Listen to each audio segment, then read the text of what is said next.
Hi hello. Sunday evening ഒരു marriage reception ഉണ്ടായിരുന്നു കേട്ടോ. കോതമംഗലത്തായിരുന്നു കേട്ടോ. കോതമംഗലം എന്ന് പറയുമ്പോൾ ഞങ്ങളുടെ ഇവിടെ നിന്ന് ഒരു 2.5-3 മണിക്കൂറൊക്കെ യാത്രയുണ്ട് കേട്ടോ. ഈവനിങ് ആയതുകൊണ്ട് തന്നെ അവിടം വരെ പോയിട്ട് രാത്രി വരാമെന്ന് പറഞ്ഞത് ഒത്തിരി ടാസ്ക്കായിരുന്നു. ഞങ്ങൾ അങ്കമാലിയിൽ 2 വീലർ വെച്ചിട്ട് അവിടെ നിന്ന് ബസ്സിനാണ് കേട്ടോ പോയത്.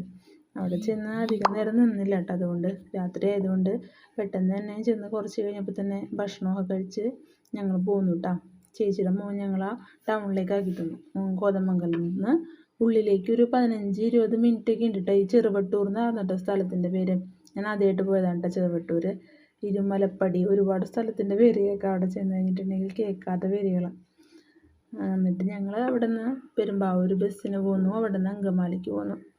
അപ്പം പെരുമ്പാവൂർ അങ്കമാലി ബസ്സിലൊക്കെ കോതമംഗലം ബസ്സിലൊക്കെ കയറുമ്പോൾ മൊത്തം ബംഗാളികളായിരിക്കുള്ളൂ. ബംഗാളികളെന്ന് പറഞ്ഞു കഴിഞ്ഞാൽ ഈ വൈകുന്നേരമൊക്കെ ആണെങ്കിൽ നോക്കണ്ട, ബസ്സിൽ ഫ്രണ്ടിലൊക്കെ പോയി ഇരുന്നില്ലെങ്കിലല്ലേ വൊമിറ്റ് ചെയ്യാൻ വരും കേട്ടോ. ഇവർ പാക്കൊക്കെ ചവച്ചിങ്ങനെ ഒരു വൃത്തികെട്ട സ്മെല്ലായിരിക്കുള്ളൂ. അതുകൊണ്ട് തന്നെ ഈ കോതമംഗലത്തേക്ക് പോകുമ്പോൾ ഈ ബസ്സിൽ ഈവനിങ്ങൊക്കെ പോകാൻ ഭയങ്കര മടിയാണ് കേട്ടോ. ഞങ്ങളപ്പോൾ അങ്കമാലിയിൽ വന്ന് ഞങ്ങളുടെ വണ്ടി എടുത്തിട്ട് ഞങ്ങൾ വീട്ടിലോട്ട് പോകുന്നു കേട്ടോ. രാത്രി 2 വീലറിന് ഇങ്ങനെ പോകാമെന്നുള്ളത് നല്ല രസമുള്ളൊരു പരിപാടിയാണ് കേട്ടോ. അപ്പോൾ ഇത്രയുള്ളൂ. Tata by.